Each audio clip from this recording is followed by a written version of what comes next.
mi nombre es Jessica Castañeda y voy a presentar el modelo humanista en la materia de modelos teóricos del aprendizaje de la licenciatura de Psicología en la Universidad Tecnológica de México con la profesora Itzel Tesorero.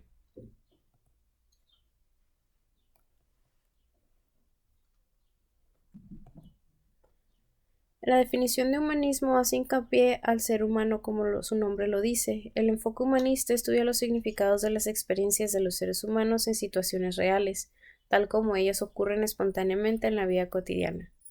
La educación humanista parte de una concepción de la persona humana como sujeto agente dotado de conciencia libre y racional y considera que la educación es un proceso intencional que implica la comprensión, afirmación y transformación del mundo y del propio sujeto. Los principales exponentes de este modelo. Maslow, en 1943, crea la pirámide de necesidades de Maslow, en donde habla de 5 niveles. El primer nivel es el más importante y básico, en donde hace referencia a lo biológico o lo físico, como dormir, comer, tener sexo, asearse. En el siguiente nivel habla sobre la seguridad. Para un niño, la seguridad habla de estabilidad y menos cambio. Para un adulto, habla sobre seguridad financiera, seguridad en cuanto a dónde vivir y obviamente también la seguridad ante el peligro. El siguiente nivel habla sobre el sentido de pertenencia. Podemos decir que hace referencia a las relaciones interpersonales que tenemos, la familia, el círculo social donde nos desarrollamos. El siguiente nivel habla de los reconocimientos, en donde nosotros nos fijamos metas estables para alcanzar y ser reconocidos. Teniendo todos estos niveles cubiertos, podemos llegar al último nivel, en donde se habla de una autorrealización.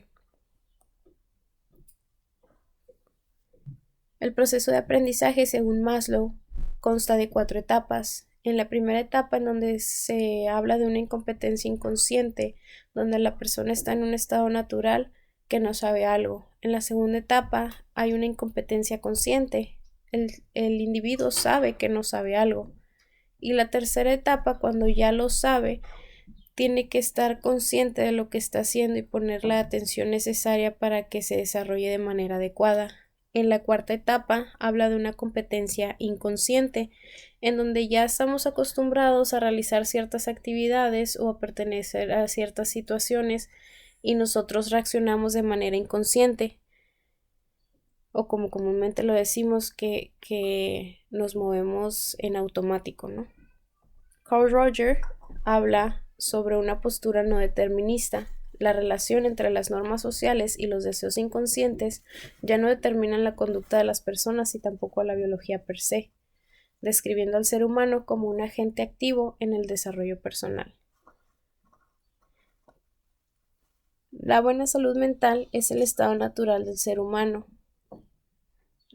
La apertura a la experiencia hace capaz al ser humano de estar en este estado de adaptabilidad al cambio, estando abiertos a la experiencia del mundo y conociendo sus sentimientos para así poder autoactualizarse. Si no sabemos en dónde estamos o si no estamos disponibles al cambio, no podemos actualizarnos y aprender.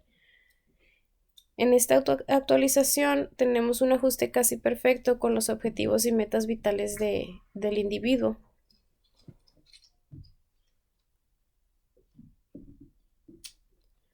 Viktor Frankl es otro de los exponentes sobre el modelo humanista. Frankl consideraba que la experiencia humana tiene 3 dimensiones: la somática o física, la mental y la espiritual. La tarea de la educación no es transmitir conocimientos y nociones, más bien afinar la conciencia, sostiene Frankl. La motivación para aprender es el estar conscientes del para qué voy a aprender y qué voy a hacer con lo aprendido.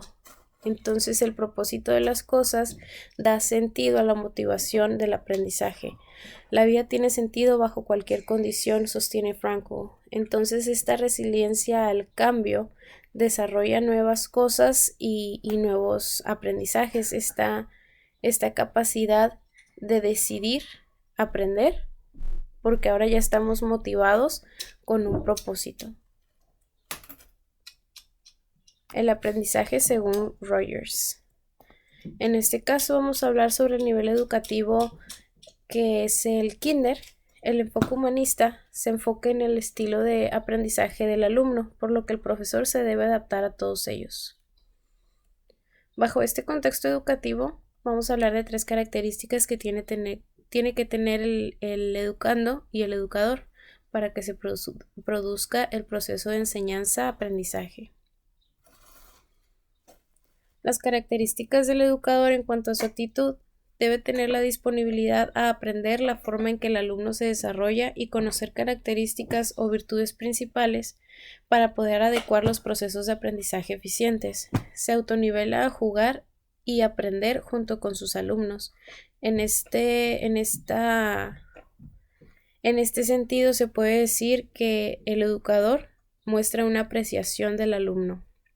En este nivel educativo son alumnos muy jóvenes con necesidades distintas al del profesor, desde estaturas y dimensiones hasta formas de comunicación. El ambiente debe ser amigable para uno y otro, pues hay que considerar las capacidades de esta etapa y edad de los alumnos. En cuanto a los recursos, en las escuelas normalmente se crean rutinas y horarios más que en este tipo de niveles, puesto que los niños duermen entre clases y se crean actividades para satisfacer necesidades básicas. El profesor cuenta con todo en el aula para el alcance de los niños, como el estilo Montessori, que se conoce que las dimensiones de baños, mesas, sillas y todo lo que rodea al niño, estando a su nivel, es mejor apreciable ante sus sentidos, y el educador y los recursos se adecuan al alumno. Las características del educando o del aprendiz. En la actitud de los niños, que son guiados por necesidades básicas más que otras responsabilidades que ellos puedan tener en sus mentes en esta etapa, sería de aprender, o se basaría en darle a conocer diferentes cosas para motivarlo a aprender y para que él sea interesado en lo que está pasando en las aulas.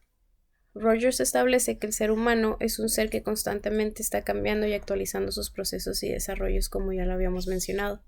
En el ambiente, el alumno se muestra interesado y motivado a los estímulos que el educador ha creado de acuerdo a sus necesidades y características.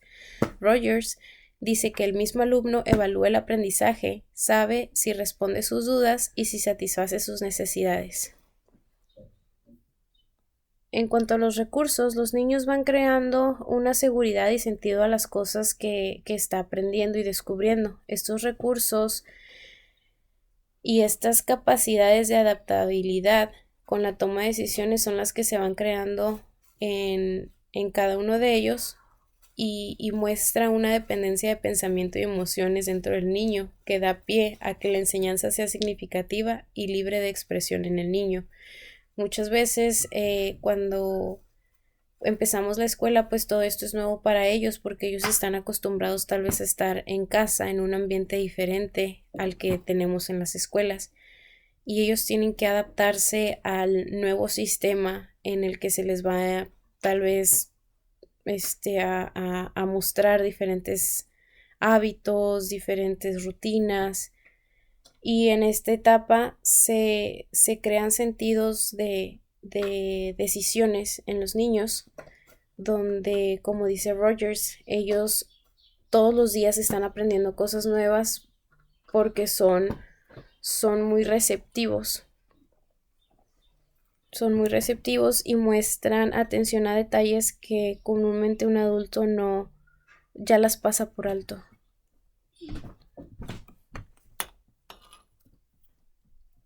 Conclusiones. Hoy en día se toma en cuenta que el aprendizaje significativo es más profundo y permanece en el individuo.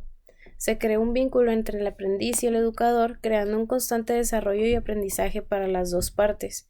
Esta vez ya el alumno no es solamente quien recibe, también el educador es quien se está constantemente actualizando conforme va aprendiendo de sus alumnos y de cómo ellos van aprendiendo y desarrollándose para crear nuevos procesos de enseñanza. Algunos de los elementos significativos del modelo humanista es que es consciente de los sentimientos y razonamientos de las personas, tanto niveles pequeños de enseñanza en cuanto a edades, como a niveles universitarios. Busca metas y objetivos alcanzables para cada uno de los individuos y no los rechaza si no son completamente capaces de desarrollar lo que el maestro o el educador o quien está exponiendo el conocimiento. Si no se alcanza, se crean diferentes métodos para que el individuo pueda llegar a esa meta que se le está estableciendo. El hombre aprende a vivir y a priorizar lo básico hasta llegar a la autorrealización. Ahora ya puede crear sus propios métodos o sus propias vías para llegar a la autorrealización, no como antes, que era solo un método y así era como tú tenías que llegar. Estas son algunas de las referencias que he usado para hacer esta presentación, así como las diapositivas y el material de apoyo que nos ha brindado nuestro maestro a través de Blackboard.